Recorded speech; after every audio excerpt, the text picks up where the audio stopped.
Ihre Freundin hat Geburtstag. Wie finden Sie das ideale Geschenk? Mit der Amazon-App findet es Sie. Wie wäre es mit dem tollen Buch, das Sie lesen? Barcode scannen, mit einem Klick kaufen und Versandinformationen erhalten. Die Amazon-App. Wonach suchen Sie noch?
Jetzt neu.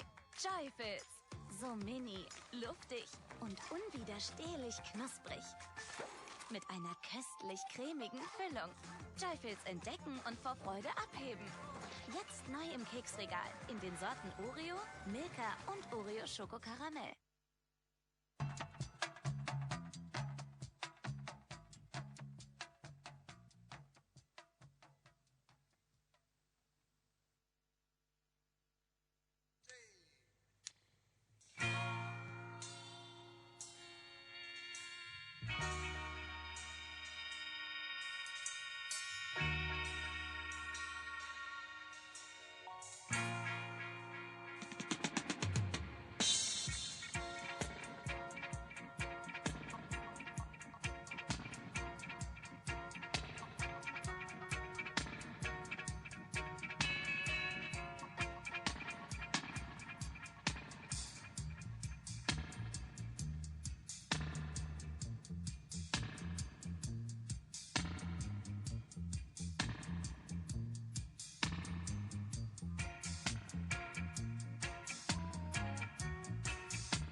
Strictly drum and bass, make you wind up your waist.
Prince Jam is the one that gone.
Hello, hello. Good evening.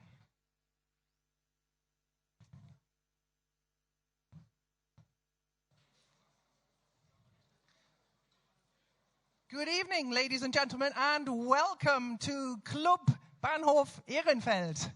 Give them all a good cheer. Thank you very much. Did you know that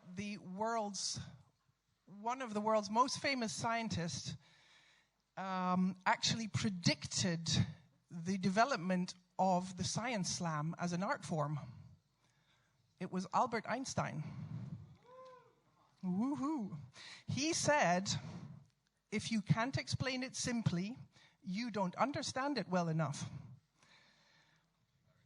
I think Einstein would be delighted with this event here.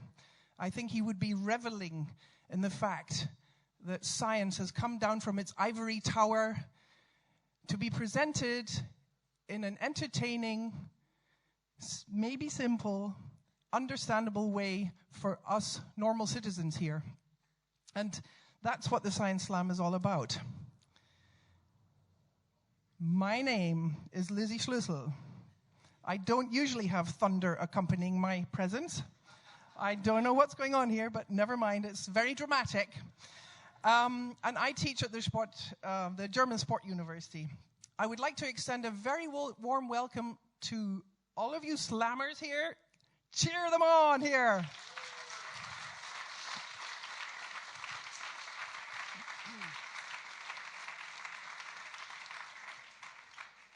There are 17 researchers here from 14 different countries. Many of them have traveled miles and miles and miles to get here. I just heard in a short conversation that one of our participants, or probably two from Australia, had been on a plane for 24 hours.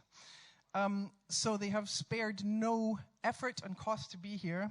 I would also love to extend a warm welcome to all of you audience who you've braved this winter night in Germany. I'm sure Samuel from Ethiopia is freezing. You've ditched the cozy evening on the sofa with your beloved watching Netflix just to come here. So I'm sure you're going to have a really entertaining evening. Just for a bit of background information, what is a science slam? If you go into the definition of the word, to slam means to bash into, to smack with great force, to collide. I hope that our participants are not going to be injuring themselves tonight. But the development of the word slam has gone a little bit further and has reached science. And in the case of the science slam, the word slam actually means to gain points over or to win a victory. Tonight, we will be finding 2 victors out of the 5. 2 will go on to the grand final on Saturday evening in Sinanova. So I'll just give you some bit of background information with regard to the schedule. These presentations by our slammers should take roughly 10 minutes. I've been told that Theo, where are you, Theo? Theo's here, the handsome middle-aged man down there. I'm only joking. Theo has accompanied the Sporthochschule, the German Sport University, for decades. Actually, as long as I have accompanied the Sporthochschule. He is going to raise his hand at 9 minutes for you guys, okay? And Stefan is very lenient. He's a kind man. He said that after 9 minutes, you should try. That's your signal to stop, okay? We're allowed to let you go on till about 11 or 12 minutes. At 12 minutes, Stefan is going to give you a body slam and probably knock you off the stage, okay? And with regard to the nitty-gritty, so the workings of this science slam, are you sitting on them, Stefan? There are 2 very ominous-looking black, oh no, he's sitting on a chair. But beside him, there are 2 black buckets here. They're full of ping pong balls. And because you have done without your Netflix evening tonight and cuddling up with your girlfriend or your boyfriend or your dog, you are going to be given, in this democratic society, the chance to take part and to choose the winners. So you're going to be given 2 table tennis balls out of these big black buckets. And we will place vases up here, which are allocated to each of the slammers. And you do have the choice of putting one in one bucket, or a vase, and another one in the other vase, or both balls in one vase, okay? All right? So we're going to listen to 3 talks in a minute once I've stopped blethering on. Then we're going to have a 20-minute break. Claudia Kombrink is going to jingle a bell very loudly, which will be the signal that you return back here. And then we're going to listen and have the pleasure of listening to 2 more, should I call them speeches? You'll be surprised. Okay, is that it? Let me just have a look. I think that's it. So all that remains for me to do now is to welcome our 5 brave, courageous, very good-looking. I don't think anybody's middle-aged down there, is there? Anyway, girls, stay on your seats, okay? Just stay sitting. You can meet them in person at the bar afterwards, okay? So I would like to welcome our 5 brave slammers. Sylvain Laborde, please, could you come up?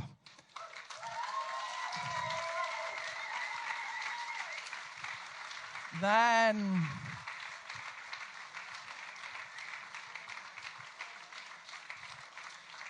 Then could Samuel Seleshi Asmare come up, please?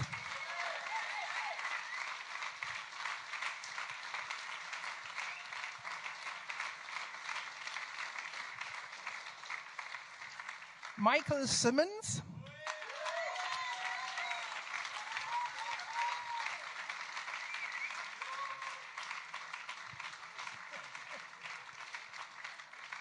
Mathieu Malière.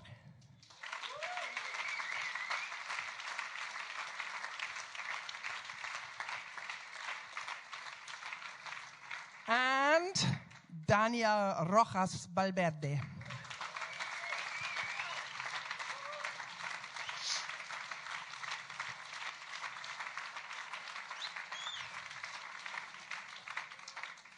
I'm sure you'll be very disappointed to hear that we were going to put the order of appearance, we were going to lay that down by having them balance on one foot with a table tennis bat in their hand with swimming goggles on, and the person who keeps the ball in the air longest gets to choose in which order he's going to be. But we decided that was a little bit too experimental, so this young man, Daniel, is going to go first.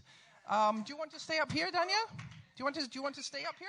Yeah. And could I ask you, young men, to leave the stage again? Thank you.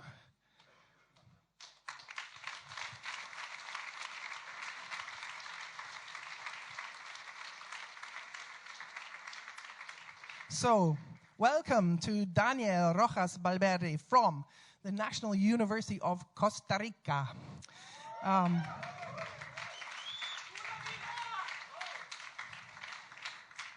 He is going to be talking about the danger of endurance running in tropical countries. He's a runner himself, I believe. And about methods of effective hydration and recovery protocols. So, the stage is yours, Daniel. Go ahead, take it down. Perfect.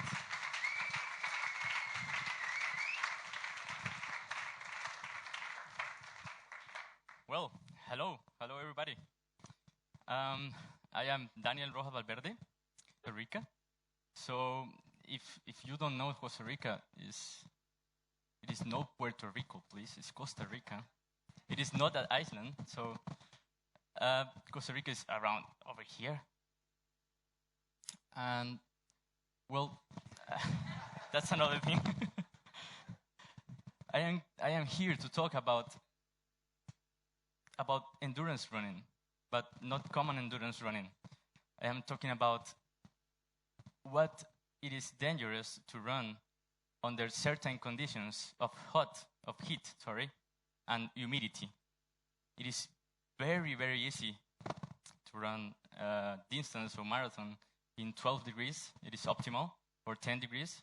But imagine to run a marathon in 30 degrees and raining with 100 degrees or 80 degrees of humidity. So it is very, very hard and dangerous to, as I say. So I want to tell you a story of my life, because as she said, I am a runner. So I want to present my mom. I don't want any doubts. My mom is this one. So she is my influence of running. I run because of her. And I want to tell you that once she gave me that surprise, and I thought it was a gift, but it wasn't. I really expect a Game Boy Color or something like that. I was 11 years old, and she registered me to a race event.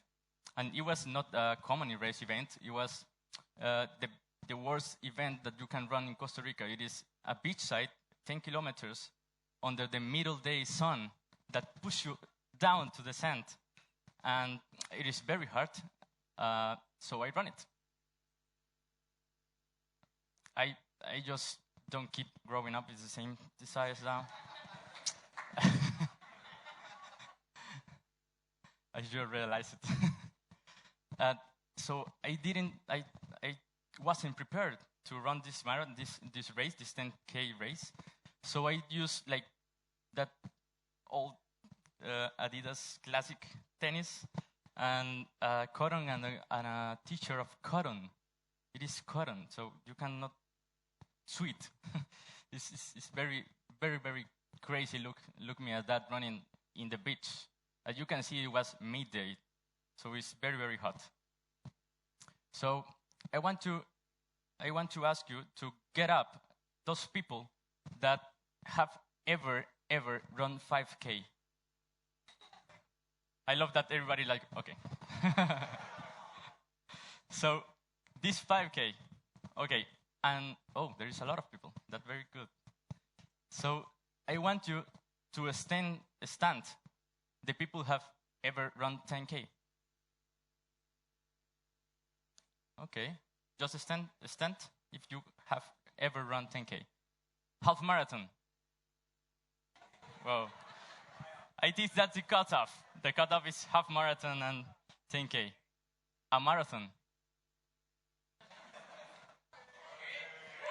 Woo!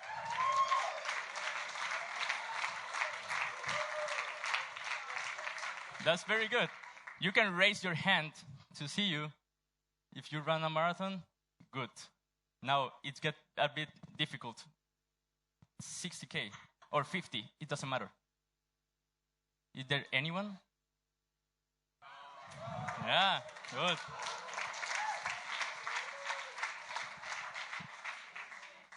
So Sylvain was running from Bonn to Düsseldorf, just straight ahead, without stopping. That's amazing. Sylvain, 7K? No? Okay. I have been in a 50K, and it is very hard. You can stop to sleep, to eat, I don't know, you can solve your life during the 50 kilometers. It's like 6 hours or 7 hours in Costa Rica, for example. So that gift that my mom gave me, it was amazing because it's pushed me to run. And I have been running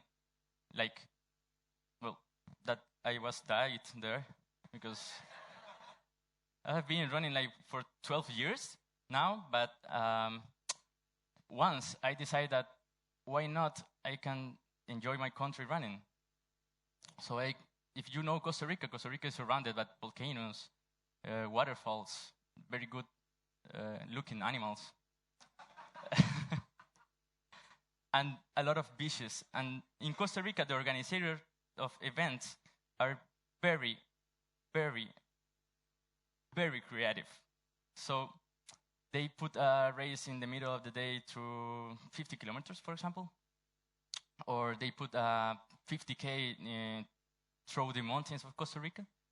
It is very good for risky people, because if you like the risk, it is very attractive to us that we like running or cycling or of this kind of events. But I have a very bad notice of new.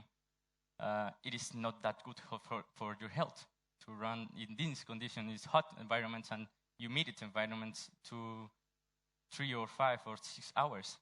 So who will you visit Costa Rica? Yeah? Will you visit it? Do you like to visit? Perfect. I recommend you to do it. But I don't recommend that much to run in Costa Rica. Can you imagine that in Costa Rica there is 165 events per year? That is 7.6 events per week. And we are only 5 million people. It is crazy. There is people that run 3 or 2 races per week. It's unbelievable. And we are very, very, very small country. And this is what's happening now in Costa Rica. The people run. It's okay. They feel very, very good of health. They run, but they are not prepared. They're not prepared for the distance that they are running. They don't give advisory of a professional, and they are injuring themselves. They doesn't know. Well, he does, but he doesn't know that that this is very dangerous. What does a state institution do at Costa Rica? Almost nothing. They don't care about that. they say that they are not running, so they don't have to control anything. So there is no clear action about the government in this kind of events. There is no control. So I, as a runner, just look at the news one time, and there is deaths. They are dying. You cannot believe me, who is dying running a half marathon or a marathon, but they are dying. This is all news from 2010 to now. They are dying, and they doesn't know why. And I just want to research why they are running, why they are dying, sorry. Yeah. Why they are running for dying. So I make like a research, and in Australia, for example, when the temperature exceeds 10 degrees and 60% of the temperature of humidity, and in the US, where it exceeds 28 degrees, they doesn't allow the people to run this event. What happened in Costa Rica? Again, we're running in these conditions. It is crazy. In Australia, they stopped the events. In US, they stopped events. And in Costa Rica, we said, no, let's go. Let's run. What can be run? It doesn't matter. But it is very, very dangerous. So you can see that every time in the world, they cancel the event. So we make a study about what is the impact of these biomechanical and neuromuscular effects in the body. So we use an event of marathon that is in the beach side. It is not too high, it's sea level. And the people spend, like, in average 4 or 5 hours. So we saw that there is the line of the limit that you can run, and the temperature is higher. Almost the half of the event. It is just crazy. And nobody do nothing. So we make some measures of neuromuscular kinematics, thermography, and biomechanical ones. And we see this one. This is the winner of the marathon. And he needed assistance that time. And if he needed assistance, imagine the last one. In the study, there were one people that doesn't finish the marathon, and the other one just get a syncope. He fall up after the start, and he couldn't make it. Nobody's dead that time, but it was very dangerous. This is the results of muscle traction, fatigue substances, oxygen uptake, and liquid loss of this marathon. It is not compared to other marathons in the world. So, the one thing that I have to say tonight, and you keep it in mind, that as a researchers, we have to make data that works for the government to make decisions. If we are not impacting something around the world or in your own country, there is no, like, your data is only in the paper. So we make this research, and and we solve it. They put the marathon 2 p.m. and everything was solved, just to change the stuff of the marathon. So thank you very much for being here and listening.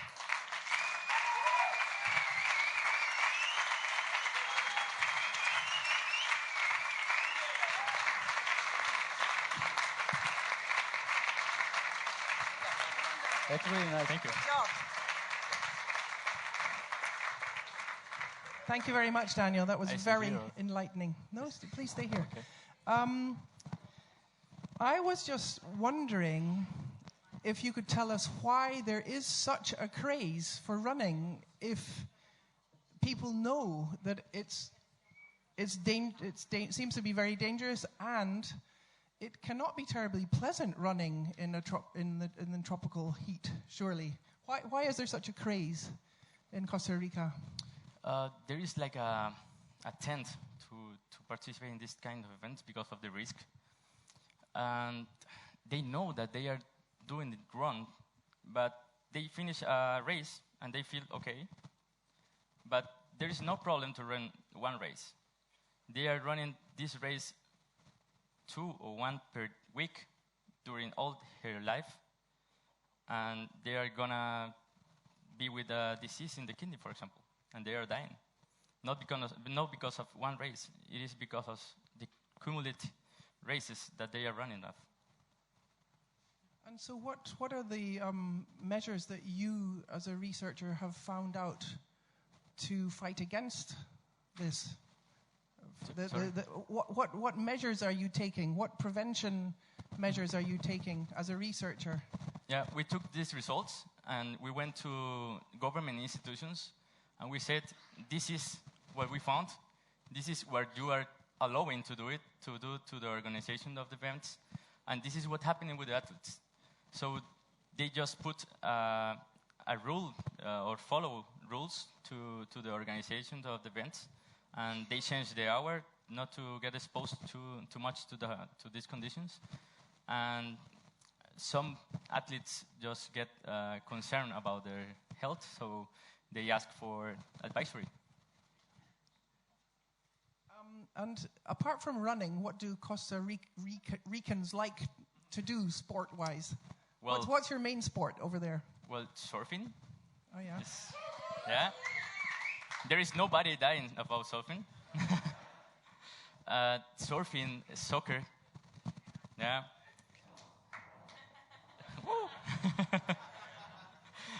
And yeah, cycling and that adventure races and this stuff. It's just occurred to me that it might be quite interesting to have someone from the audience ask a question. Does anybody have a burning question which they would like to ask Daniel? Don't worry about your English. It's not about making mistakes or not making mistakes. Just leave your German kind of neurotic worry about making grammar errors. Does anybody? No? Well, maybe you can keep that in mind for after the next speaker, that if you've got a question that you absolutely want to ask the slammer, then please do. Okay, Daniel, I think you're relieved for now. And thank you very much. Give us a round of applause. You. Bye. Gracias. Ahí por ahí,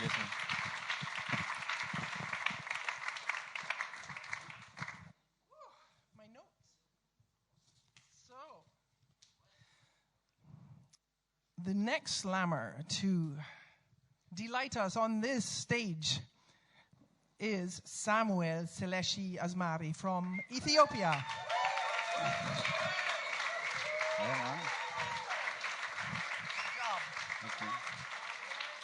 And Samuel is going to be talking about the relationship between economic status of the family and the cognitive ability of children. As you can see, he's a bit football mad. Yeah. Okay, stage is yours. Thank you so much. Can you see me? Yeah. Yeah. Samuel, come over here. Maybe stand here. It's going to be the most racist presentation in the world. That's why.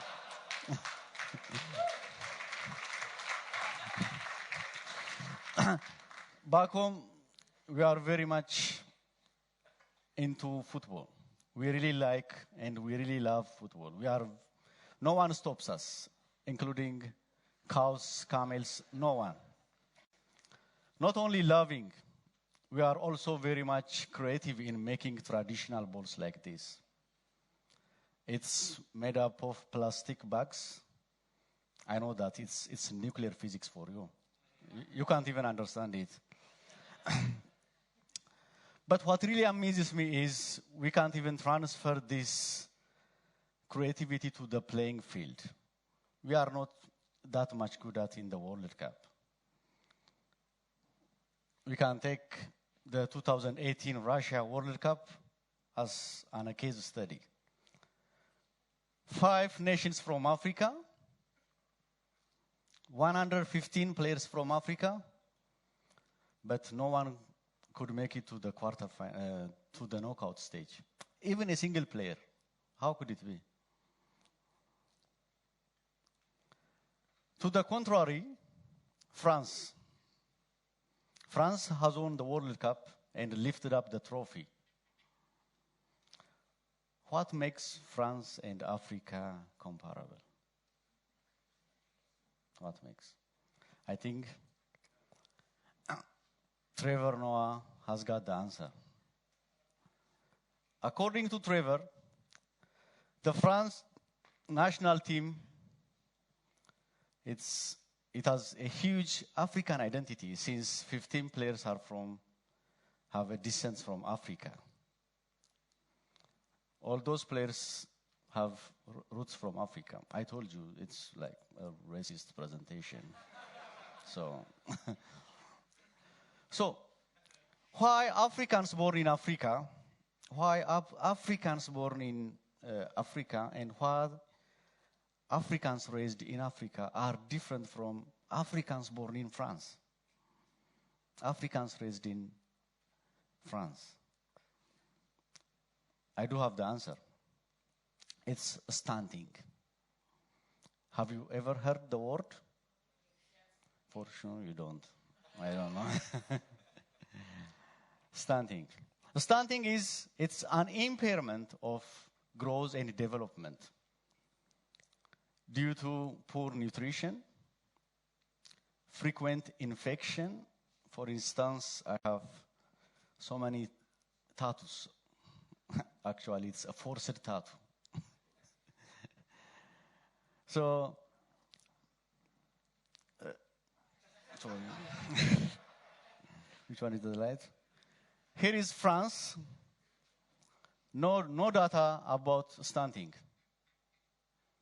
I wonder if they have the vocabulary as well. Here in Africa, yeah, it's plenty. Yeah? So in order to avoid stunting back home, you should have to be from this family, from the royal family. Have you ever watched Lion King? Yeah. If you are from this family, you can escape stunting. But you can't be a football player, sadly, because football is for us, for this. So, in order to be successful in football, you should be very much creative and you need to analyze information very quickly. We can take an exercise here. Any volunteer, please, especially from the first row? Okay, thank you. I will throw this ball. At the same time, I will ask you a mathematical question. If the answer is odd, you should have to catch the ball with your left hand. If the answer is even, it's on right hand. Odd left, even right. 1 + 1, right hand. Thank you. 2 + 3, thank you so much. 3 + 3 over 2, oh shit. Where are you from? Spain? Oh shit, I don't know.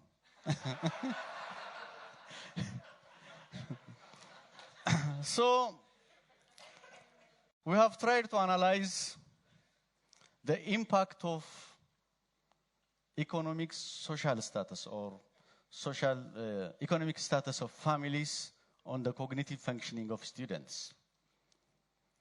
We took undergrad students, 50% from the Simba family, from the Lion King, and 50% from the lower family, from my family. So we gave them 3 reasoning tests: a numeric test, a numeric reasoning test, and verbal reasoning test, and diagrammatic tests. So we have tried to look at their records within 6 months of time. The difference is quite huge, guys. During enrollment, there is a big difference. After 6 months, the difference was escalated by far. So, the moral story of this presentation is, First, we should have to fight poverty before we send our players to the World Cup. Thank you so much.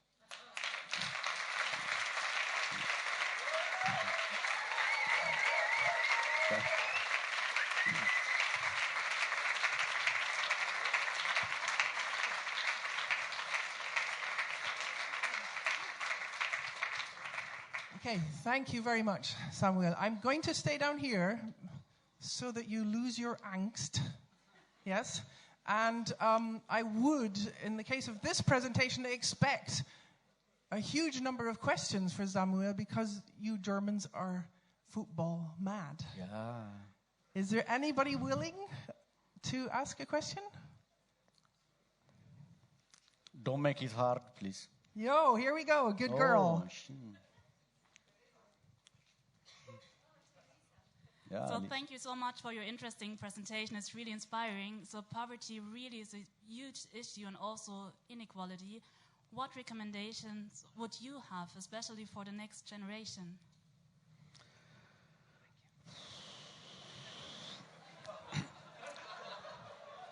Even the United Nations can't answer this question. I think it's all about education. We should have to start educate our children. We should have to give equal opportunity for girls. We should have to give equal opportunity for disabled people. So I think it's all about equity and equality, sharing resources fairly. I think that's the important stuff. Yeah, thank you.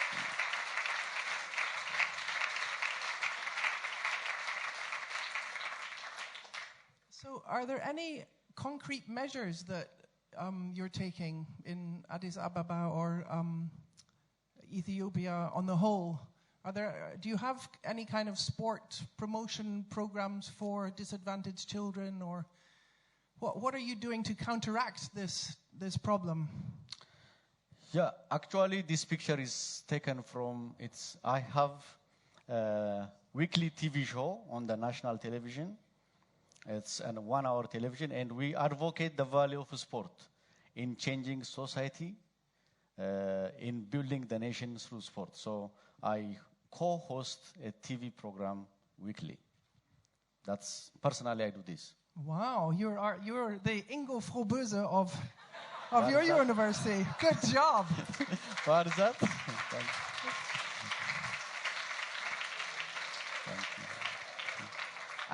I'm sorry, that's a kind of an insider joke. I'll have to explain it for the slammers. Yeah. Just briefly, we have a professor called Ingo Frohböse who's, I would say he's on the television probably weekly. And if you go to the doctor and sit in the waiting room while you're waiting for your warts to be removed or whatever, and you just leaf through one of these very exciting magazines, he's also generally in one of the columns of these ladies' magazines. So you're kind of our counterpart. Okay. To him. I'm glad. Yeah. I'm glad you like Trevor Noah. I'm a great fan of his. Yeah, me either. He's if you don't know Trevor Noah, look him up. He's absolutely hilarious. Yeah. And tell me, how do you actually play football actively yourself now, or not? Actually, not actively, but I teach football in the university. Okay. So I play rarely. Good. Okay, thank you very much for your wonderful so presentation. Yeah.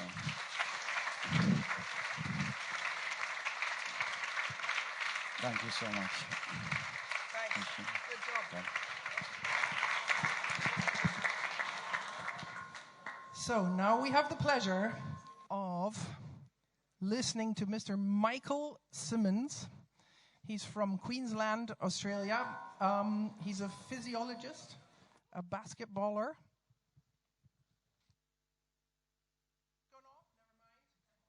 And he wanted me to say that he has traveled the furthest of all the slammers. So give him a big round of applause.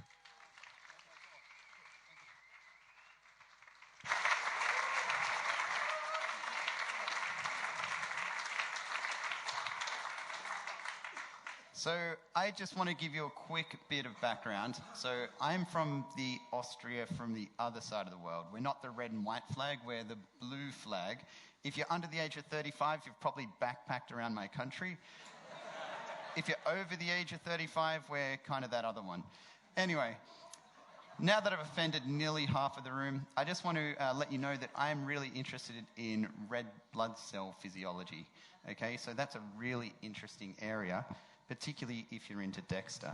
So I'm getting a fair bit of background on this. Hopefully that works. Anyway, before I start, I just want to take you on a little bit of a journey because I want to share a secret of mine with you, and it's a little bit of a dirty secret. Scientists aren't meant to have secrets, okay? But to give you my secret, I want you to come on a little bit of a thought experiment or a journey. I want you to take yourself to a time when you needed to buy someone a gift. And it's a really important gift, okay? You might be proposing to your partner. I just recently learned in Ireland, if it's a leap year, you're actually allowed to propose as a woman to a man. So it could be that lucky year for you. Now, let's go on that journey, okay? It could be Christmas is coming up. You want a really special gift. And if you're time poor like me, you're probably using a website that's kind of from South American, rivername.com. And you put in the details of something. You've only got a few days left. And you're starting to think, I'm starting to get a little bit anxious. That thing has to be transported from some big factory across the other side of the world. So has anyone been in that scenario before? Hands up. Is it just Australians that are really bad at time management? I've done this too many times. Okay, so in the meantime, we've chosen this gift, it's on the way, and it's all about delivery. So we're starting to get stressed with that delivery. I'm going to give you some really nerdy facts for a second. Do you know the three big logistics companies, the red and yellow one from Germany, the blue, red, and white one from across the sea, and the other one, do you know they do over 100 million deliveries per day? And associated with that is a huge amount of stress. There's some really cool research recently coming out showing that if you have to deal with really complex tasks and logistics, you're going to die early, so you should change your career. In addition to that, that doesn't happen in Australia. We're laid back, all right? Anyway, in addition to that, I want to take you on this journey because in the human body, we do some deliveries, and we often think about stress as being a bad thing. But I want to change your mind about that and share a secret with you in a little while. In the human body, you've probably seen something nerdy like this before, okay? We have a really complex system of pipes and tubes and even tiny little ones out in the periphery, in the extensions of your body, where we need to deliver things, just like those websites getting things to your door.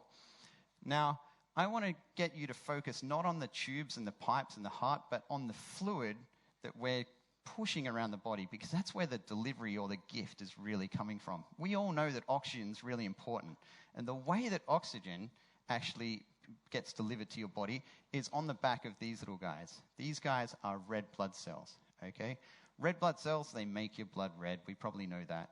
But you're probably not aware that there are 10 pints of blood in your body. What's a pint? I mean, cologne. 25 Kirsch glasses of blood are in your body. Makes sense now, right?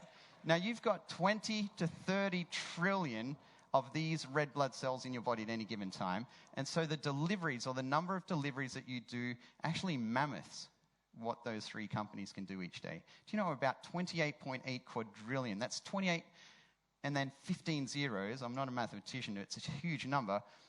Deliveries are happening every single day in your body. So it's really complex. And we often think about missed deliveries, okay? So I had that kind of analogy before about thinking about a time if you had a really important gift to give to someone. What would happen on Christmas Day if that gift hadn't arrived? What would happen to your fiancé if that ring wasn't around? Okay, there's going to be some really upset people. In the body, we get upset organs, okay? If we don't achieve these deliveries, we can have basically damage to the heart or to the kidneys, in the brain. Now, how is this related to stress? Well, if we have too much stress in the tubes, the vessels of our body, this can actually manifest or turn into stroke. We can actually burst blood vessels in our brain. It's not a particularly good thing. If we don't get oxygen to the brain, we can also have stroke, okay? And so the bad thing about this is that we're starting to see that stress and delivery sometimes go together. But I want to show you that stress can actually be kind of cool too. This is where I get a bit nerdy and get really interested in the specifics about the mechanical properties of blood cells. Do you know that blood, and I need to let you guys know, the animations you're about to see are not going to get me a job in graphic design. Walt Disney is safe, okay? This here is a blood vessel. That there is a smaller blood vessel. It's kind of like going from a big shipping lane to kind of an autobahn or something smaller, okay? And you can imagine that when your red blood cells clump together, which they tend to do, it's a really annoying thing, we need to separate them apart for them to slide through to the little side streets. And the cool thing is that stress does this. Do you know if we apply a little bit of stress, our blood cells actually shake apart and dislodge from each other, and they can pass through these tiny vessels of the body. So stress actually can help. If we didn't have that stress, we'd actually have some missed deliveries. We'd actually start to see damage to some of the organs in your body. Stress gets even cooler. If we go to the more minute level, we can actually make tiny little glass chambers that are smaller than a blood vessel and measure these properties that I'm about to show you. But it's happening right in you right now. In your eye, your kidneys, in fact, most of your tissues, you've got tiny little tubes that are smaller than the blood cells themselves. So how do the red blood cells get through those tubes? They actually have to stretch and change. Unlike a soccer ball, so Sam did a really nice talk before, his soccer ball, if you really squeezed it, it's not going to change its shape very much. But if you had a water bomb, okay, I'm young enough, we throw water bombs at people, okay, you can imagine you squeeze that, it actually changes shape quite effectively. And your red blood cells do that too. So look for the animation, guys. What's going to happen here is a little bit of stress is going to help the blood cell pass through the tiny little capillaries of the body, okay? Enough. So the problem would be if we didn't have that stress, we'd actually have some impaired deliveries. So how does this actually fit with my research? Okay, we do some nerdy things, but how does it apply to the real world? Do you know if you have a missed delivery and your heart needs operating on, it kind of doesn't really help the surgeon get out a scalpel or a knife and cut a beating heart. It's going to be pretty difficult. So clever engineers have designed devices to basically assist the surgeons to basically do the work of the lungs and the heart during surgery, so they can actually stop the heart from beating. Pretty cool. Now, the problem with this, and German engineers are very good, back in the day, what happened was the forces were so great that the blood cells started to explode. Not particularly good for your body or the cells. But good engineering eliminated this problem. But the big issue with the 1 million people having surgeries requiring this technology per year resulted in some really impressive data or important data showing us that only 1 in 10 people per year that have this technology are actually free from complications within the next 12 months. So imagine you go in for a surgery, within 12 months, there's only a 1 in 10 chance that you're still healthy. There are other things at play. And this is where our team of really cool engineers, scientists, and medical doctors come together. Here's the answer to my nerdy little secret. I love playing video games despite me being a scientist. And in fact, I do this regularly with my children. And one of the most fun things to do is play this game where we actually deliver a cart around a track multiple times. But the problem is, these software developers have put some challenges for us where we can see these falling blocks from the sky want to come down and with the dramatic thunder, squash us and make it difficult to deliver our cart to the finish line. Now, this is a really good analogy for what's going on in these mechanical pumps.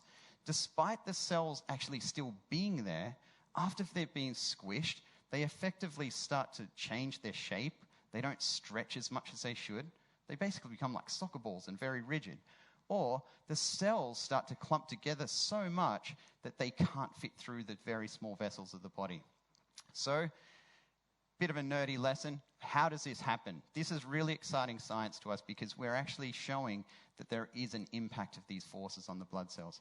Normally the cells are coated in these proteins that like to basically repel each other, like two magnets. We've probably done that before as kids. I used to do it with trains and they'd push each other apart. Okay? We know that if we align the poles of magnets, they push each other apart. That's happening in you and I right now. But if we start applying these very high forces from these mechanical devices, what happens is they come down And effectively, animations again, get rid of some of these proteins, and we're seeing that the negative charge of their cells is starting to clump together, and it's explaining this. And so one of my graduate students back in Australia has done some really nice work on this, demonstrating that this is actually explaining the response. Robo Geek time. This slide is really complex, but what we're going to do here is explain how we are starting to map out how tolerant cells are to stress. Down here in this region, we're seeing that normal amounts of stress on your blood cells make normal, happy cells. If you increase the stress to only double the normal range, the cells become unhappy. But if we take them away from the stress, they actually become happy again. It's really cool. Interestingly, if you increase the stress about 6 times above normal, guess what happens to the cells? They really get unhappy and they never go back to normal. Now, this might seem crazy, 6 times above normal. That doesn't ever happen, right? Not in me and you. But in the mechanical devices, they can be 15 to 20 times above normal. So what are we doing about it? We've actually got a really great clinical team that's letting us explore this in the human body during surgery. And we actually have a medical engineering team and mechanical engineering team that we actually hope we can design medical devices that don't cause damage to the blood cells. So in avoidance of a big tackle from a German colleague, that's it. Thank you.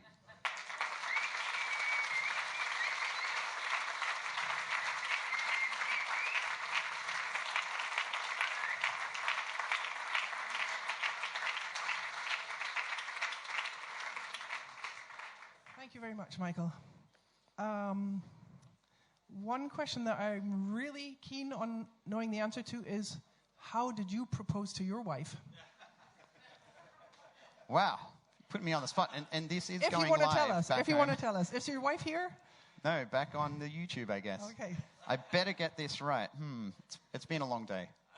No, I guess I went out to dinner and did the classic thing. We were on a mountain in the Gold Coast. Well, we call it a mountain. I guess in Alp standards, it's probably a little hill. And we had a nice view out to the Gold Coast, where I'm from, the big cityscape. And I popped the question, and she didn't say no. Wow. That was a win. Isn't that? Can we have a little bit of a groan here from you?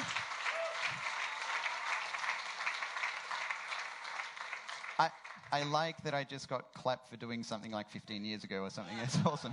I'm sure she's a very lucky woman. She's put up with me. Yeah, come on. When I was chatting to Michael yesterday, he told me a little bit about his biography and his school days and so on. Maybe you could tell the audience how it came to pass that you became a researcher in your field. I like that the biography word was used for my life. I sound so grand. Wow. How did I become a scientist? I actually have had a really fun way of finding where I went in life. And so I actually was fortunate enough to have an interest in education and science. It's a bit nerdy. And then how did I become a researcher? I actually met some people that made sense talking about the body and about science. And once I started bouncing ideas off them, it's called a professor, they basically said, hey, you could come and do what we do. And it's really, I guess, the same story as most people in science. Yeah. What would you have liked to have become if you hadn't become a researcher? Flat out an astronaut every day of the week. Yeah, I'd be down the DLR tomorrow if I could. That's Stefan's field of research. So, and I also believe that you've had connections to the German Sport University for quite a while now.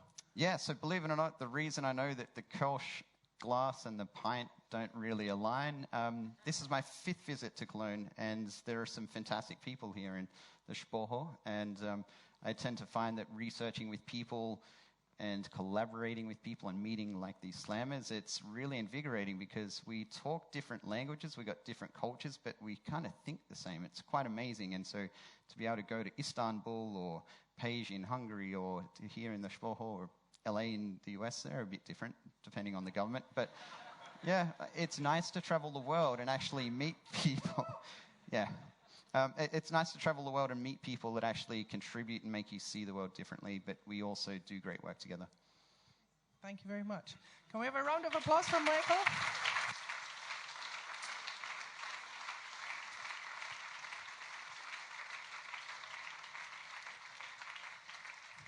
So it's almost 8:30.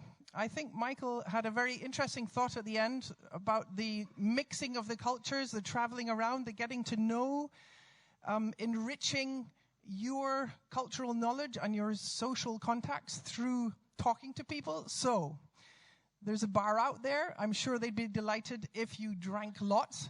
And I would also ask you to maybe not to chat to the person that you came here with.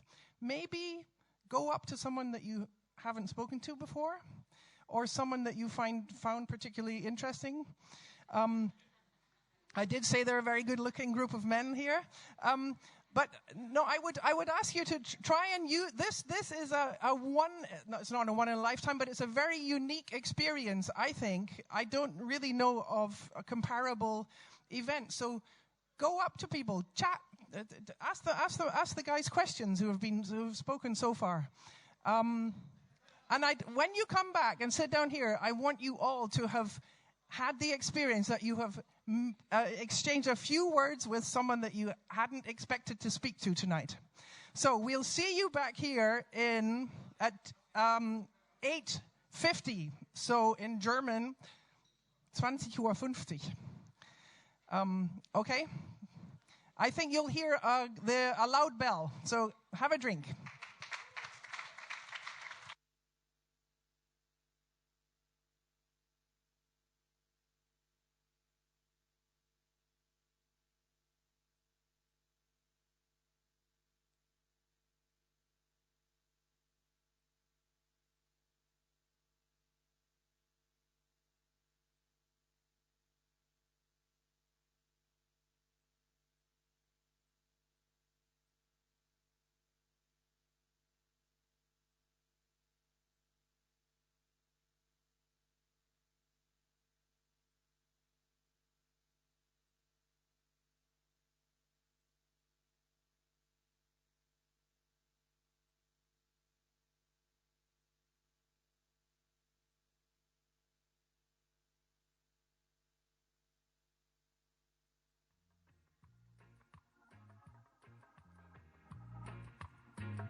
just to leave.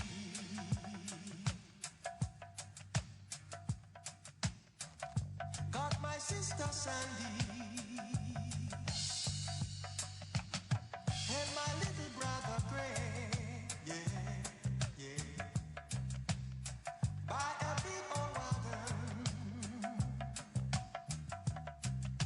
to almost gone away, yeah. Live out in the country.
Shall bow and every tongue confess on that day when just shall come.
Just the good you do, it will follow you.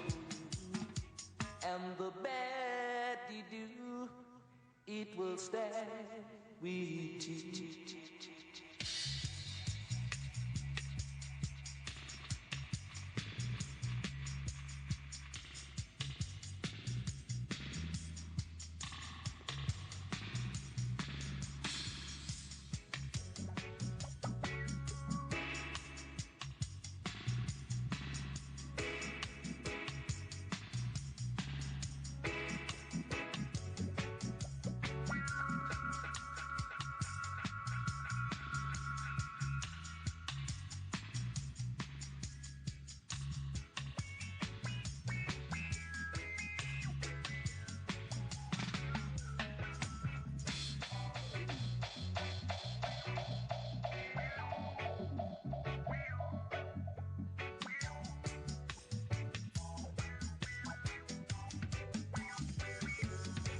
Yes, the good you do, it will follow you.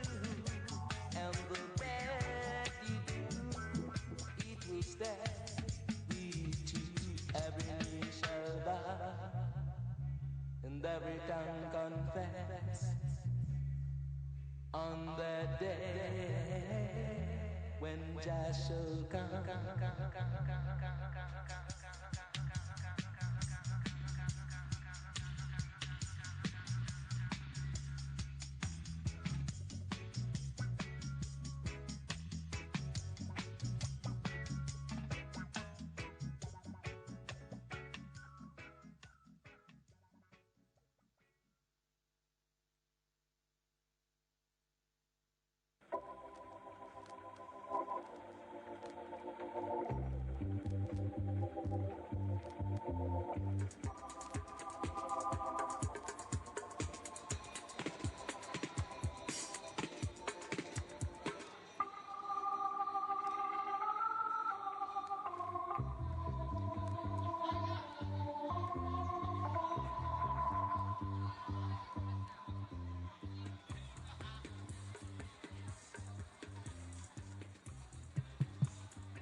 Müssen sich umdrehen, umwinken, oder?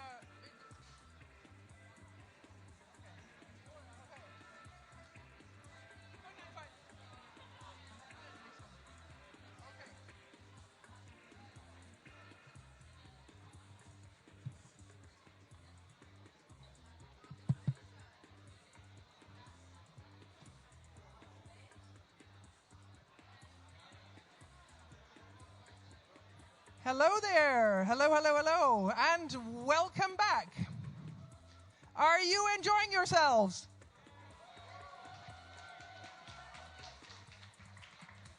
That sounded a bit pathetic. Are you enjoying yourselves? I believe that there are 35 people watching online the live stream, so can we give all of these 35 people a big cheer and a wave? I think, where's Jurek? Jurek, do we have to turn round and wave? No? Okay. So you 35 people, hi. Hope you're enjoying it as much as we are. If you are having fun tonight, there is a large chance that you will also have fun tomorrow and on Thursday, and even more fun on Saturday. In fact, you could become a Science Slam addict. So there are tickets left for tomorrow and Thursday's shows, and also for the final. And in Cinenova, you get really comfy seats. That's my favorite cinema here. So go along, and it's your backside will thank you for having sat on a comfy seat. So, we are going to move on. The tension is rising. We're moving on to our last two acts.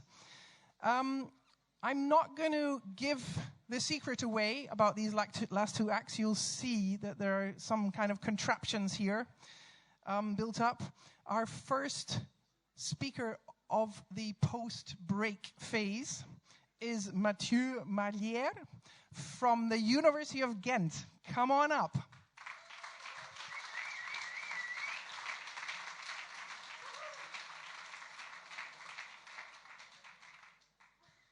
And Mathieu will tell you what he's going to talk about, but he is a specialist in inclusion in sport. So, take it away.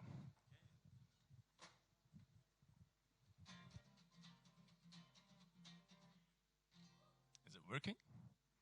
Maybe. Can everybody hear the guitar? Can everyone?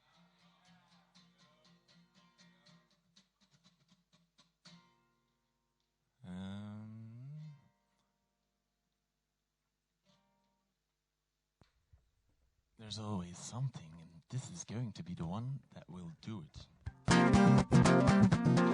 Hello, I'm Matthew. I come from Belgium. My research is about... It's not about music. It is about sport. Now, I think a lot of you...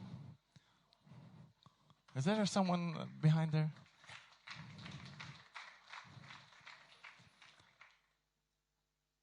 We all know why sport is important. You know, it's good for your health, unless you're running in Costa Rica.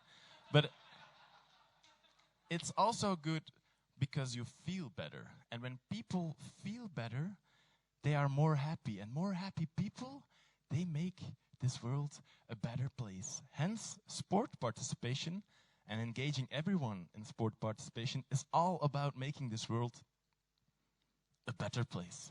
Yeah. But not everyone is engaging in sports. We have already heard from the talk of Samuel that the disadvantaged individuals, they are not participating that much in sports. And if I'm talking about disadvantaged individuals, I'm talking about people of lower social classes from different ethnic nationalities. So we want to get them also active in sports. And like the main sector who is responsible of involving everyone in sport is the sports sector. But they are not good at reaching disadvantaged individuals. But we have the social and the health sector as well. And they use sport as a mean to reach those disadvantaged individuals, but they lack the sport-specific skills and the capacities and the trainers to do so. So my research was about, like, if you would combine the forces of these different sectors, would it be that they could accrue to better than the sum of each sector? Would it be that they had more sport participation? To be able to investigate that, we investigated a community sport program, trying to be the glue between like the social and the health sector and the sports sector. And we went in those communities to see if that worked or not. The only proper way to explain it is with, yes, music. So, I want to use your imaginative powers. We are all going to go in this community with the different sectors who are not collaborating, okay?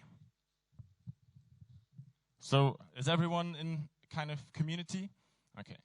We would have people running, doing sports without help of any organization. And you would have this. You know? It's good.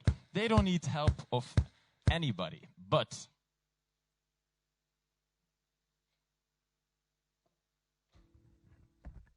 in comes the sports sector.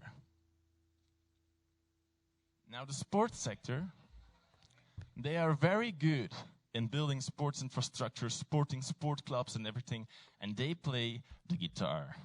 And they go like...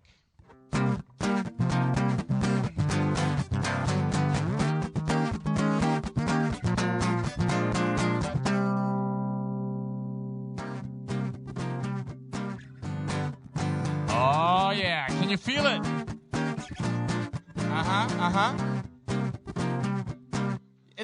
It's okay, and they get a lot of people moving, but it's not 100%, you know. In comes the health sector.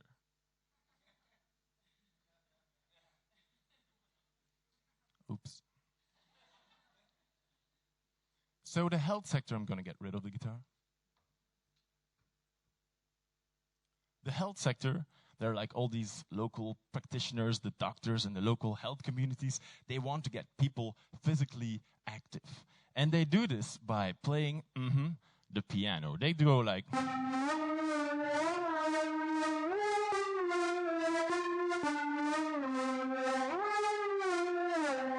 That's their thing. So you see, it's grand, it's good. They get a lot of people moving as well, especially the disadvantaged people. But it's not 100% either, you know. Then, luckily, there is the social sector.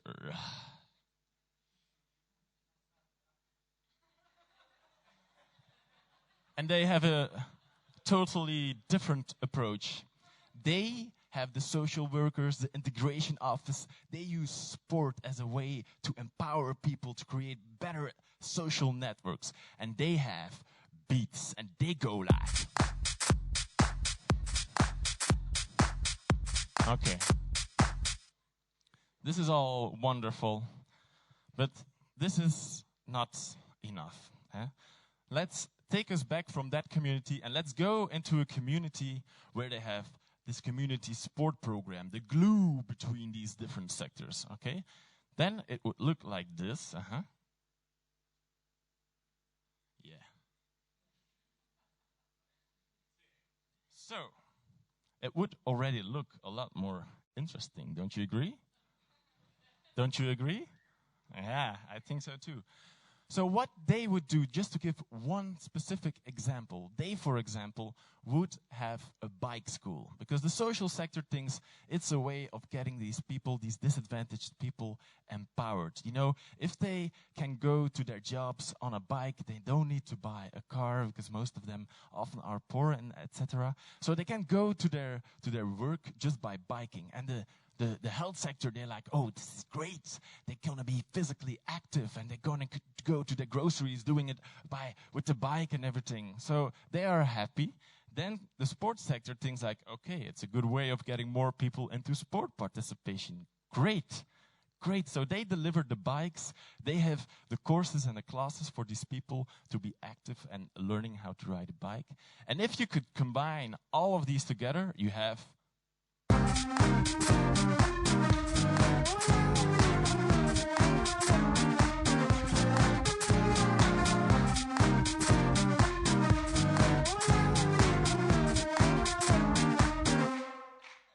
It sounds better, it looks better, it is better. And like one wonderful thing that we saw is when they were starting to collaborate, there would be people from the sports sector moving to the social sector and to the health sector, people from the health and the social sector coming to the sports sector, and it would even lead to more sport participation, more different kind of collaborations. And one other thing, after a new phase was embarked, we saw that people that were first learning how to ride a bike, for example, they were the new teachers of the bike school. They gave a voice to the people in the community. And that is like a whole different thing. Now, I want to really let you experience the fact, like if you give a voice to these people and let them in the community sport programs or in the sports sector, what that can do. So I want you to sing something. I only have one slide, I'm sorry, but it's this one. I would like you to sing More sport in the community. It is up to you and me. Let's collaborate and you will see. More sport in the community. It is up to you and me. Let's collaborate and you will see. Come on.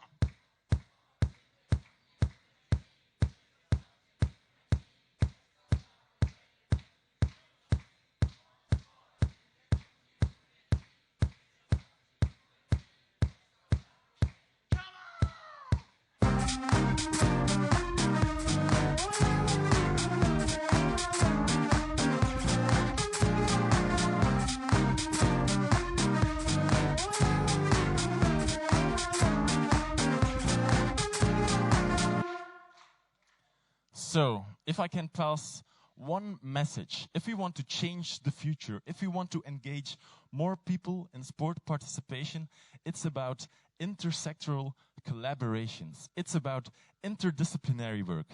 Thank you very much.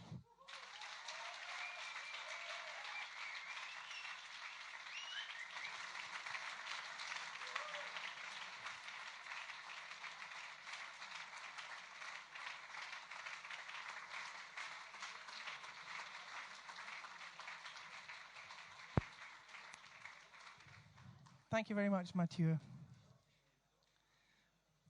Does anybody from the audience have a question after this performance?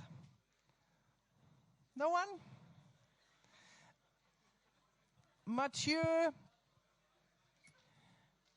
I was reading, I was studying his extremely long curriculum vitae, and it's kind of, I noticed that he had done a trainee. No, you actually studied guitar, didn't you? I did some guitar back in the days, yes. And with regard to this collaboration, do you actually use your guitar skills and your performance skills in trying to improve the health in the community? Well, this summer we went with a couple of friends. I play in a band. I'm actually the bassist of a band. And we went to south of France and we rode on our bikes for 1,000 kilometers playing music. And the thing that we did is we collected this money for 4 projects. And one of these projects was Sports Around. And they're very engaged in like getting people from the disadvantaged individuals into sports. So that was one way that the music helped to getting more people into sport participation.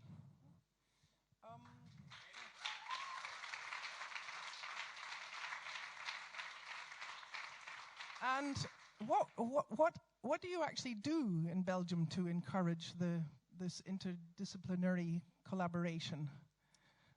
It's a good question. Like I was lucky that after this project and then also during this project, our government was really interested in the community sport program, and they invested like a lot of money in the program so it could be expanded into different regions and different cities. So that's one way that the Belgian and Flemish government are doing something with the results of the study.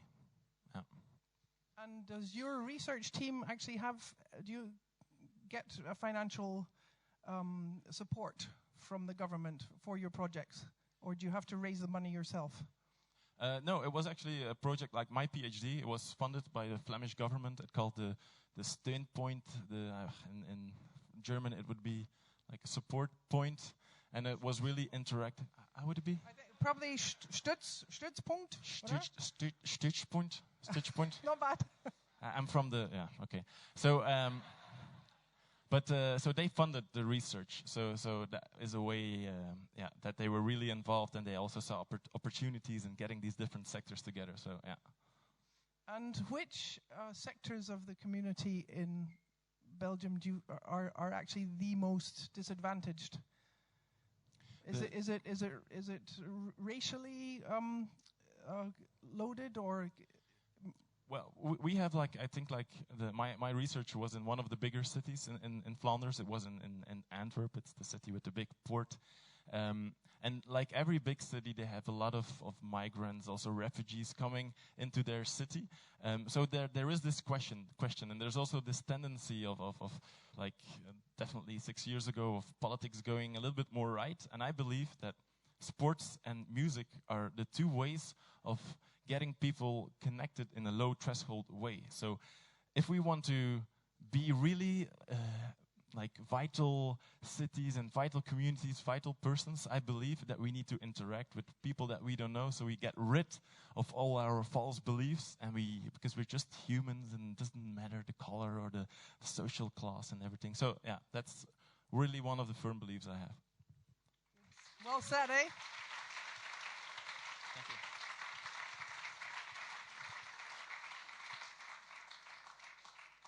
And with regard to getting rid of fear of other people, did you do what I'd asked you to do in the break?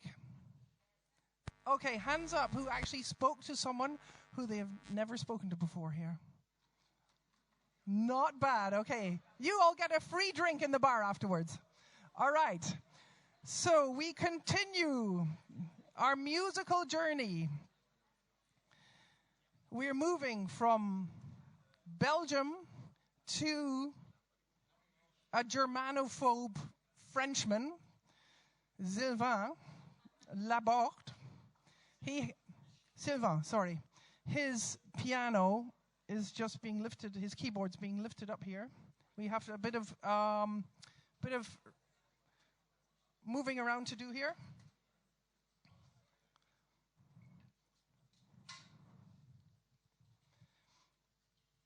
And I think Sylvain will tell you about the connection between the heart and the brain in a musical excursion. Can you give him a round of applause, please?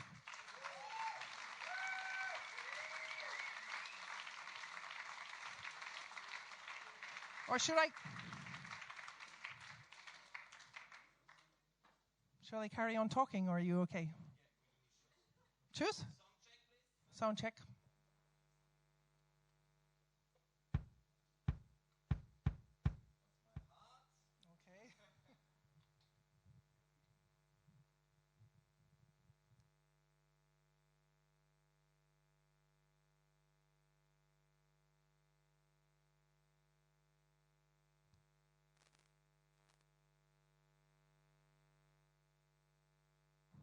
Sylvain plays in a band at the Sporthochschule. In fact, he has quite regular appearances. I'm trying to calm his nerves here. There you go. Okay.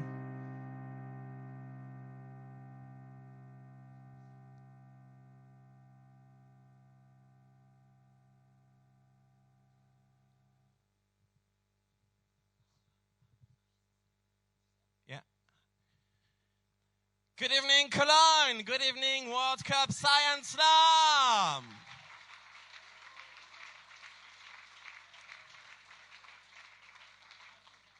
Somehow I got a pointer. Thank you. My name is Sylvain Laborde. I come from France. And since 10 years, I'm working at the German Sport University in this wonderful city of Cologne, where you all are tonight and where we welcome all slammers. Welcome again.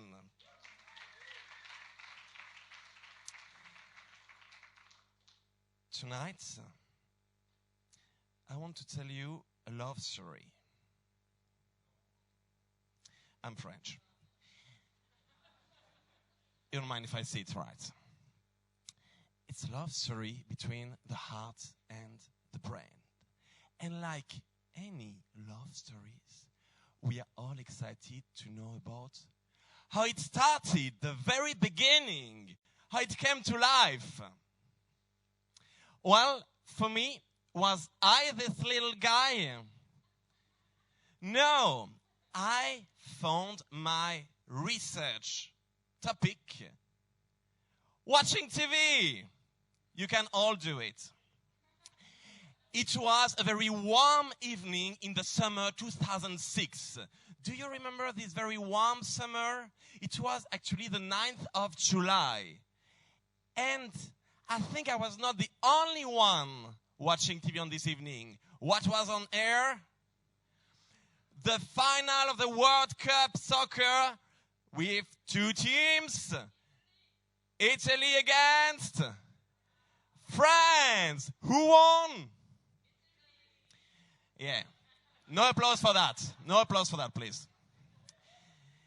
And something happened during this final. Alors on voit, voilà, Materazzi qui accroche Zidane. Zidane lui fait remarquer. Mais pourquoi?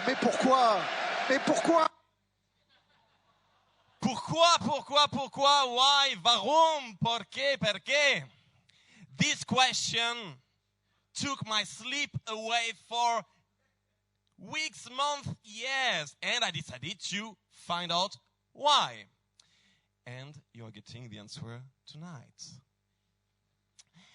It's all about this love story, the heart and the brain. And more specifically, Zinedine Zidane, when this happened, he was totally out of control. This is his self-control. Red zone. Final of the World Championship. He was very tired after 1 month competition. He was very stressed about the pressure and what was going on. So, what I have for you tonight, we are going to do a live experiment. Already, please stand up. There should be music coming on soon from the speakers, and I'm back in a second.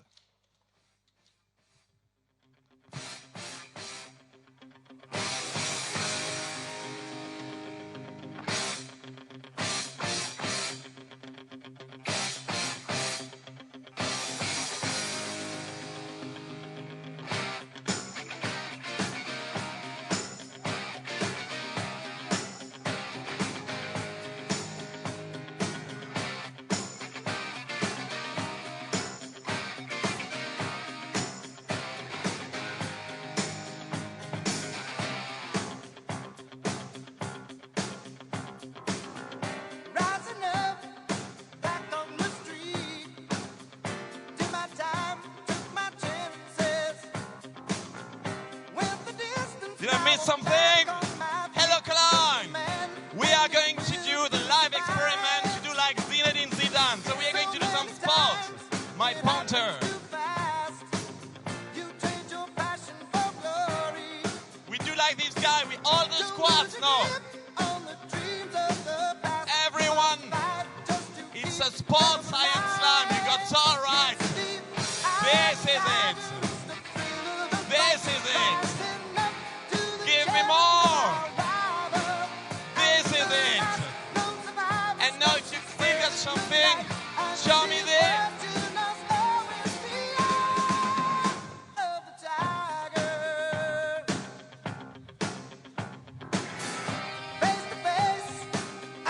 Right on.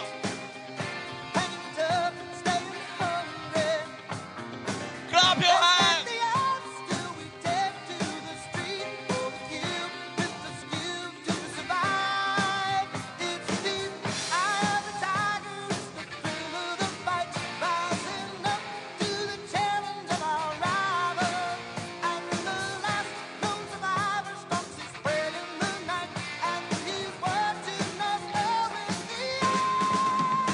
Of the tiger. Good job. The applause for you. And then just lower down a bit the music. And then Zinedine Zidane was under pressure. So now I got myself exhausted like Zinedine Zidane during the final. I hope there's no Italian in the room. I can't control myself. But I told you I got a solution. The solution is in this bag. You all wonder what I got in this bag. Let's go slowly. I lay the bag here. We totally depleted. And now we're going to ask ourselves what to do to come back to this ray, from red to green. We will take a deep breath. This is the first thing that I would have told Zinedine Zidane. Take a deep breath. Like me, I can't right now. But take a deep breath. So basically, the deep breath is the whole core of my research, and I love to write songs about my research. So now I'm going to sing this song for you. My heart loves my brain. This way.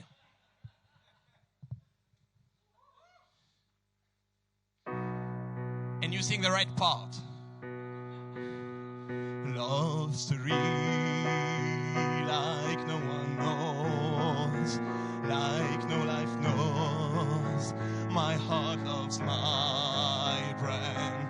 For a long time I ignored it, rejected it. My heart loves my brain. But then I realized how this happened. My heart loves my brain. It all comes back to my brain. My heart loves my brain.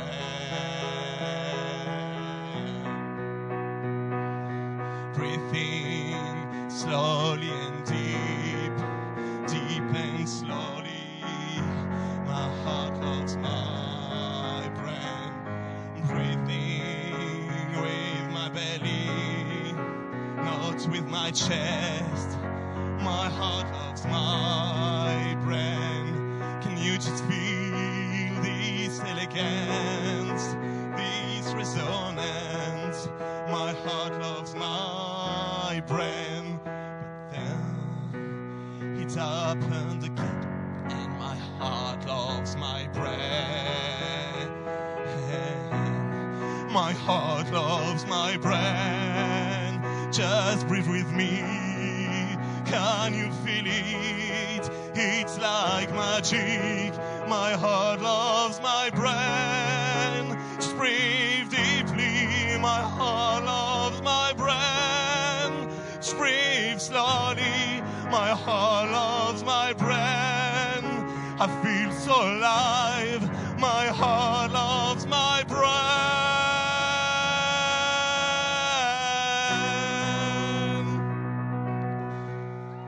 You're wonderful. You're wonderful. It's not finished. Now everyone is getting up, and my next advice to Zinedine Zidane, I showed with my research that when you give someone the hand, it immediately calms this person. Please stand up and take the free hand of the person next to you. This is Science Slam. This is about connection. Forget about social network. This is real connection. You are giving the hand to people you didn't even know before this evening. I'm the greatest matchmaker of this Science Slam. And now we do like Rocky, you raise your hands. Woo! We should have some music here. And the last one, I'm going to show you something that never happened to Science Slam. I'm going to put my life in danger with this little feat.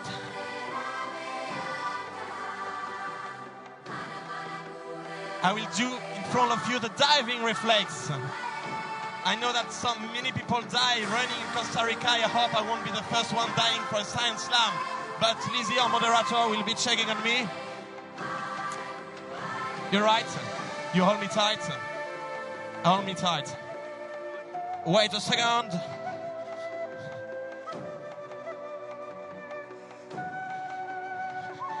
You get that? She's got my heart. My heart is there. She will tell you how my heart frequency is decreasing. Lizzie, my life is on you. Yeah. Right now he has a heart rate of 159. You take the microphone. Where I'm going, it's no use for me. Okay, how much?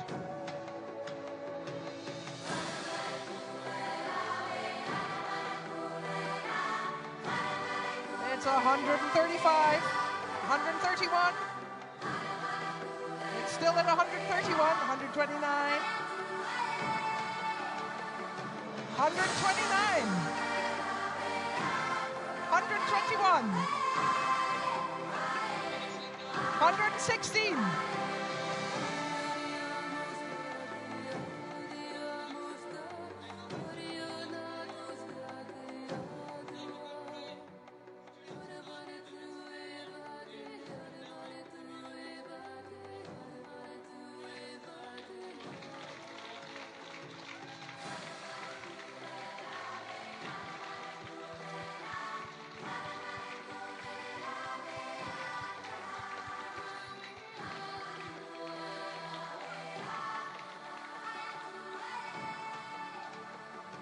Thank you very much, Sylvain. That was quite a breathtaking performance. I'm a musician myself, but I've actually never seen anybody do a 5-minute aerobic session to Eye of the Tiger and then manage to complete a Frank Sinatra song, My Way. I think that was incredible. Very well done. And are you able to take any questions?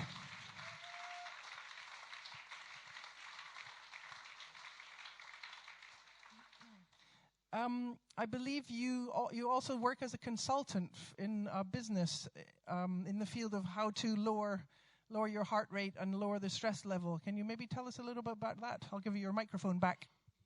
Sure. So basically, this is my principal tool. It's very efficient. People don't talk anymore afterwards. So I can highly advise it to you. And again, I have big hopes that if we put the head of every single football player into that before they do any stupid thing on the field, that would really help to solve many aggressivity problems, and not only in football players. I've got my own microphone now.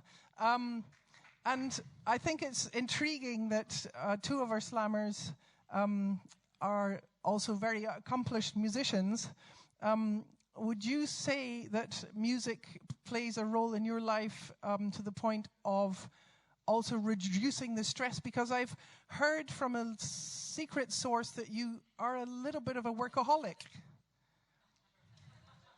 We just said tonight, music is great to connect people. You see how many couples I met tonight with music and with holding the hands.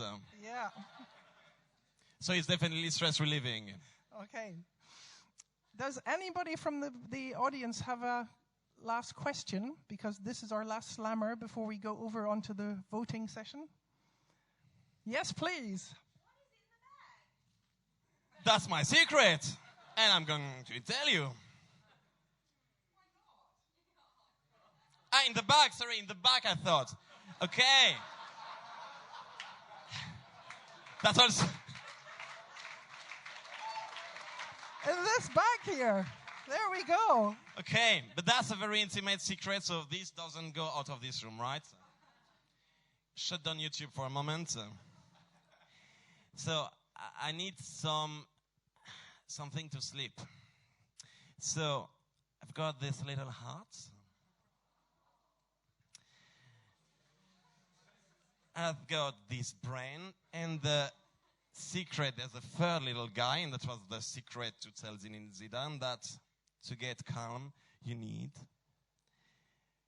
your lungs. So basically, this is a love. You know, we're French, so we don't think that love is only for 2 people. It's generally for 3 people. That's it, and that's how I'm sleeping.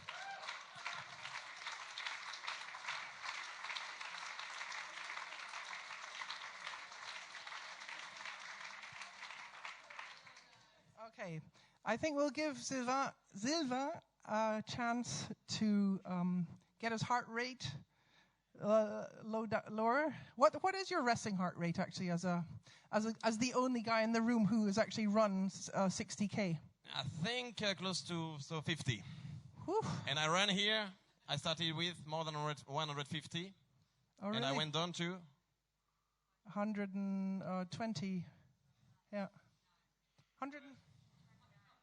No, I had when he actually took his head out of the bag. No, out of the bucket. It was 120. Yeah. Thank you very much. On my phone. Shall we have a battle about that? Okay. If anyone wants to try, I let the water here. Okay. So I'm going to wrap things up a little bit. Could we have a little bit more light? Because have trouble seeing here. I think we're going to move on to the voting procedure, which means it's a bit like in the Catholic Church. You stand in line, you come up to the front, you take your 2 ping pong balls. You don't have that in the Catholic Church, but it's a similar process of taking communion. So you come up to the front. The procedure is you only take 2 balls. You can split yourself. You can split your vote between 2 people, or you can place your 2 balls into 1 vase. So here they are. Have you got them in order, ladies? Or are they not in order? Yes, I would put them in the order of the presentations.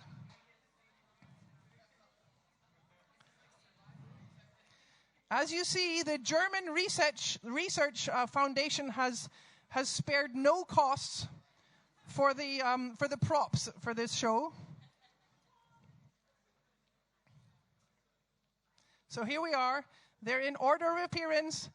In case you don't remember, the names of the performers are on the vases. I don't know. Should we have you all come up? No. That's lack of that will take the suspense away. Okay. So shall we get them? Jurek, bit of music, please. Play it again, Sam, up there. Stefan's doing it. Okay, so please come on up and take your 2 balls and put them in the vases.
Ich kann euch nur sagen, es ist sehr spannend hier hinten. Sehr, sehr spannend.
Murderous time. Murderous time. Murderous time.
Okay.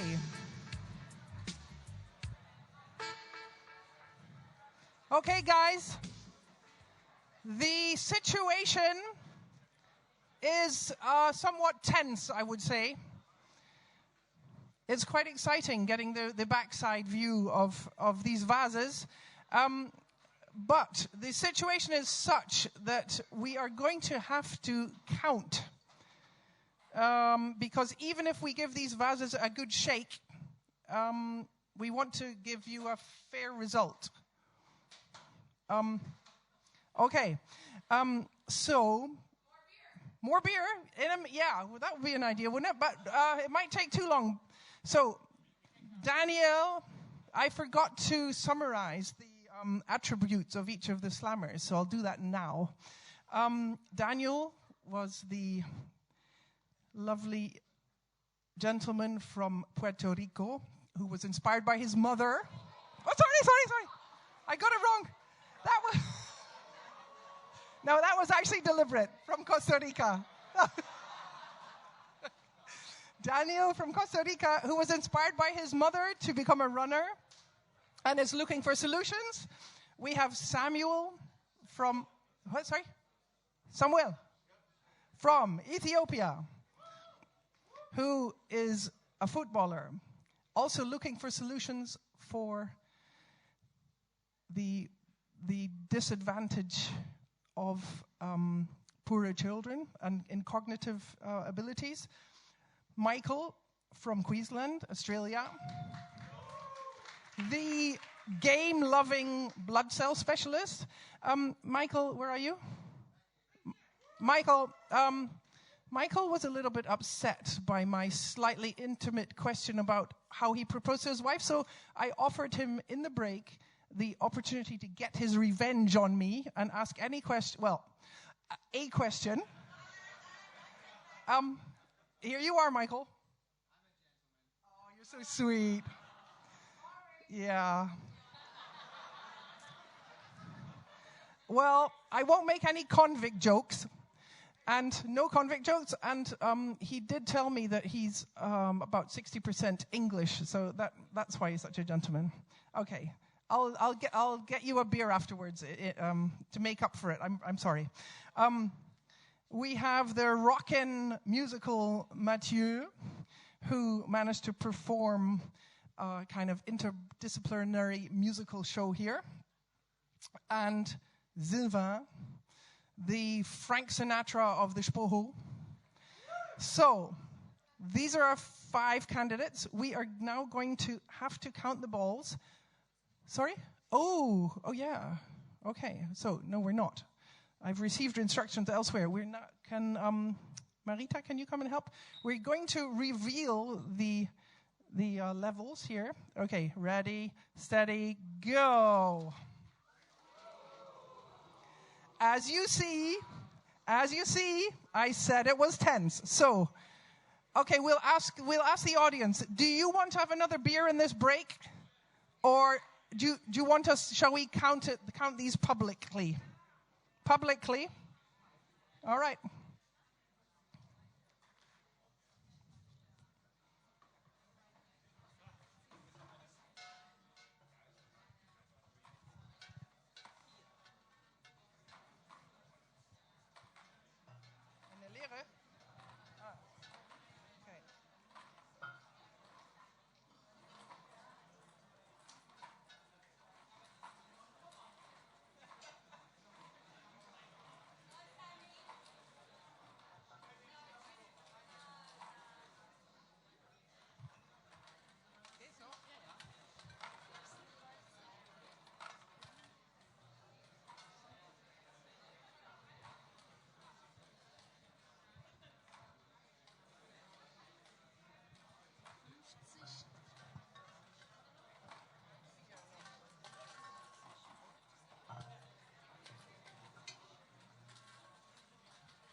Wie viel?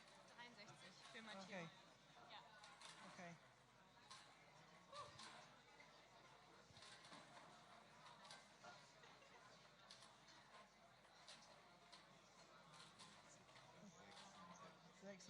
Okay.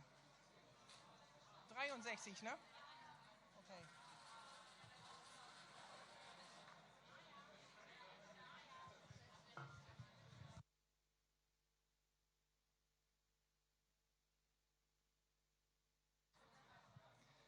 I don't know what your estimation is, but I am proud to announce on behalf of the 2. I decline to call them winners. I think all 5 of you are winners. It's not about.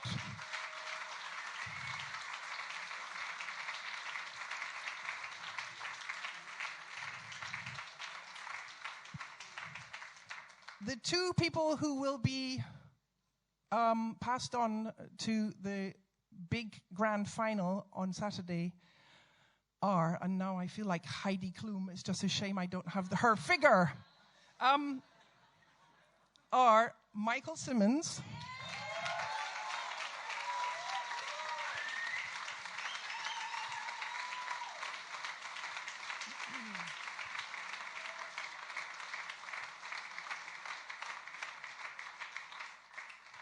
and by a very narrow margin of 7 ping pong balls, it is Mathieu Maliel.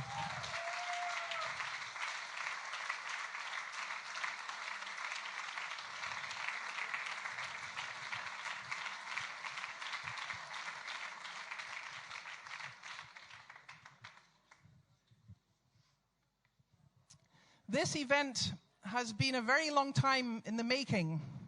And I should know because my office is right next to the powerhouse of the Science Slam. And you know who I mean by the powerhouse. To avoid a repetition, the people who organize this fantastic event are going to get properly thanked on Saturday evening.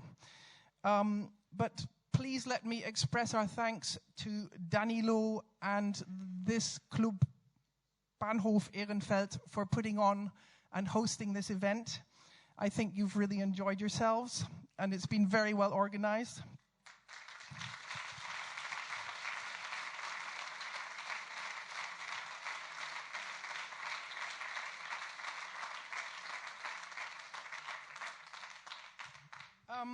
Despite the fact that I'm not going to get all the organizing team up onto the stage, I still want to express huge thanks to the whole organizing team, because this wonderful event wouldn't have been possible without them. It was an event which expresses passion for science, a commitment to the transfer of knowledge in an understandable way, to get back to the quote, the Einstein quote from my beginning. And almost above all, it has been an incredible platform for friendly, creative, and international, intercultural exchange among the slammers. So thank you very much to the team for organizing this.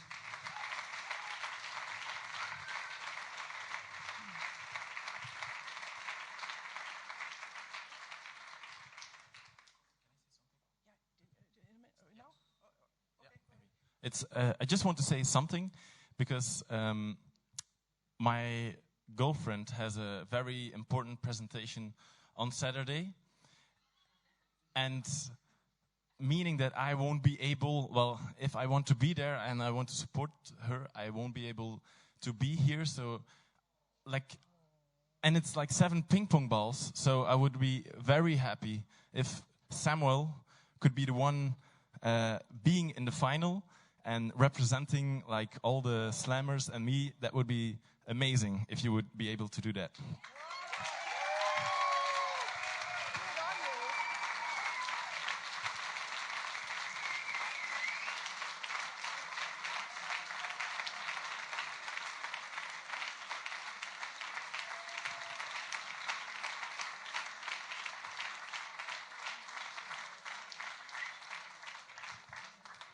Well, apart from obviously having a row of 5 hopelessly romantic men here, I think that is true sporting spirit. Thank you very much, Mathieu. Yeah.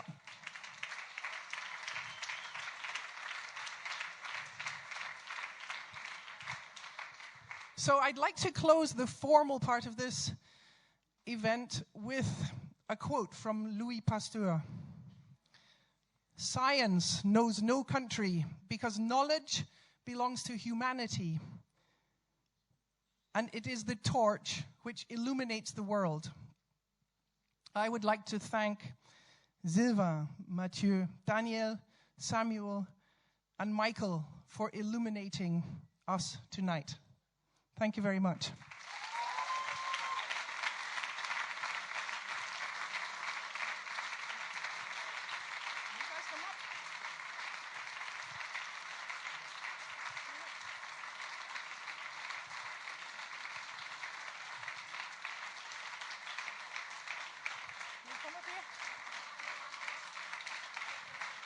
Michael, where are you?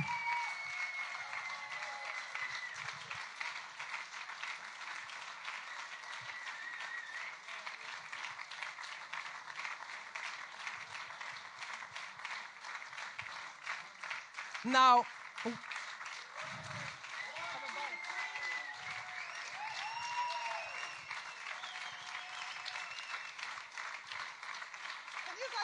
you do your huddle with a slam? No? That was organic. Oh, really? Yeah. Are you sure? Okay. One time. Okay. One time more? No. All right. What do I want to say now? Oh, yes. You get, because you're all winners, I'm going to give you all a certificate, which is even signed by the rector of the Sporthochschule. I believe he signed it in the car on his way to the airport. Or was I not allowed to say that? Uh-oh. I'm sure he has a table in there. I bet you they have in that car, that's a special Sporthochschule car, I'm sure they've got a fridge with with champagne in it and everything. So I'm sure he's got a table. So, hi. I haven't been photographed quite so often, so many times. So, Daniel, congratulations.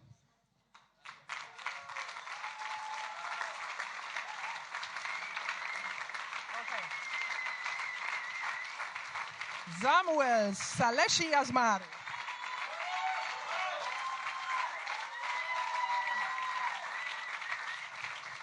Michael J. Simmons.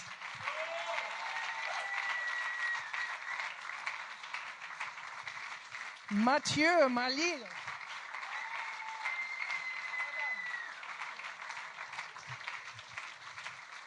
And Sylvain Laborte.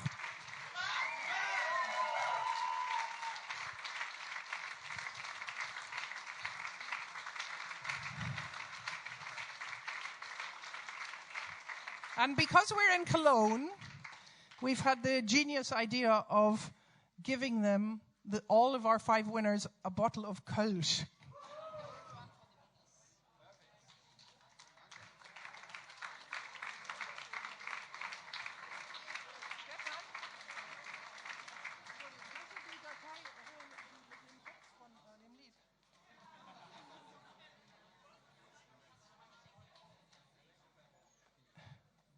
You needing another photo? Okay, I'd like you to stay on stage because we've had a pretty musically heavy evening, and that is going to continue. So I think we've got enough musicians and singers here, so we're going to have a little sing-song. In the course of the evening, there was a lot of talk about solidarity and sticking together, and I think what I've observed from this group of slammers is that it's been a very you have such a nice way of dealing with each other and interacting with each other. Theo, who ran the pantomime workshop yesterday, the body language workshop, he said the same as well. So we're going to sing this song, and I need the men. Is this still on here? The right key. Wait a minute. C D. Matthew, do you want to play C major? The men sing dum dum doo doo dum dum doo doo dum dum doo dum dum doo doo dum dum doo doo dum dum doo doo dum dum doo doo dum. Where are you all disappearing? The minute you start singing, okay? You want to sit down? Do you guys want to sit down to sing? Can you hold this a minute? Okay. All right, can I have the men singing dum dum from this note onwards? Ready? 1, 2, 3, 4. Dum dum da da dum dum da da dum dum dum da da dum dum da da dum dum da da dum dum da da dum dum. Good. You should all be singing in a choir. Okay. And you all know the verse, I take it, yeah? Okay, we'll have the men should continue with this with the bass motif, and the ladies can sing the verse, okay? Do you want to do it on the guitar? Okay, are you ready? 1, 2, 3, 4.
This time after